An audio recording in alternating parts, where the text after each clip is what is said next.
नमस्कार, निष्कर्ष भारत देख रहे हैं आप। आपके साथ मैं स्नेहा गुप्ता। प्रधानमंत्री नरेंद्र मोदी ने आज फिर से कांग्रेस पे हमला बोल दिया और उन्होंने कहा है कि ना हम हारे थे और ना कभी हम हारेंगे, जिसको लेके वो ये भी कहते हुए नजर आ रहा है कि मैं भाग्यशाली हूँ कि मुझे सारे लोगों ने मिलकर फिर से प्रधानमंत्री नरेंद्र मोदी बनने का मौका दिया, प्रधानमंत्री बनने का मौका दिया और मुझे एनडीए का सबसे बड़ा पोजीशन और पद दिया है ताकि मैं देश की सेवा कर सकूं। इसके साथ ही लगातार जिस तरीके से लोकसभा चुनाव के नतीजे आए थे तो भारतीय जनता पार्टी 240 सीटों पर ही सिमट गई थी, जिसको लेके बार बार कयासों का बाजार गर्म हो रहा था कि भारतीय जनता पार्टी कहीं ना कहीं ये समझ जाए कि जनता उनके मिजाज को समझ चुकी है। जनता ये समझ चुकी है कि अब बातें से कुछ नहीं होगा, अब काम आपको करना पड़ेगा। इसके साथ ही प्रधानमंत्री नरेंद्र मोदी ने संसदीय दल का नेता चुने जाने के बाद एनडीए के सांसदों और बीजेपी नेताओं को संबोधित किया। पीएम मोदी ने इस दौरान कहा कि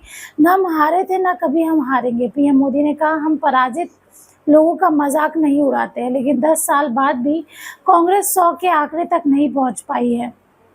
पीएम मोदी ने कहा है कि हम विजय को पहचाना जानते हैं, हमारे संस्कार ऐसे हैं कि विजय की गोद में उन्माद पैदा नहीं होते और ना ही पराजित लोगों के प्रति उपहास करने का हमारे संस्कार है। हम विजय को भी पहचानते हैं और पराजित का उपहास भी नहीं उड़ाते, ये हमारे संस्कार है। पीएम मोदी ने कहा, आप किसी भी बालक से पूछो लोकसभा चुनाव के पहले सरकार किसकी थी, वो बोलेगा एनडीए। नतीजे के बाद सरकार किसकी है, वो बोलेगा एनडीए।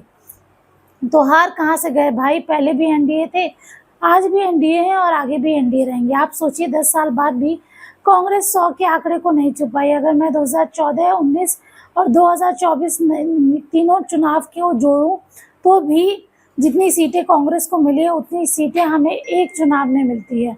तो आप देखिए किस तरीके से सारी चीज़ों पर सीधे सीधे प्रधानमंत्री नरेंद्र मोदी का कहना है कि क्या कुछ हो रहा है। इसके साथ ही आपको ये बता दें कि संसदीय दल की बैठक हो रही है और नेता चुना गया है प्रधानमंत्री नरेंद्र मोदी को, और सबको इसी में लगे हैं कि क्या कुछ करना है और आगे किस तरीके के बाजार को लेके आना है। अब आपको ये भी पता है कि तस्वीरों के माध्यम से जो दिल्ली में हो रहा है वो भी दिखा रहे थे और किस तरीके से प्रधानमंत्री नरेंद्र मोदी ने बयानबाजियों पर और अटकलों पर बाजार थाम दिया है। अब देखना होगा आगे क्या कुछ होता है। बने रहिए हमारे साथ, तब तक के लिए बहुत बहुत शुक्रिया।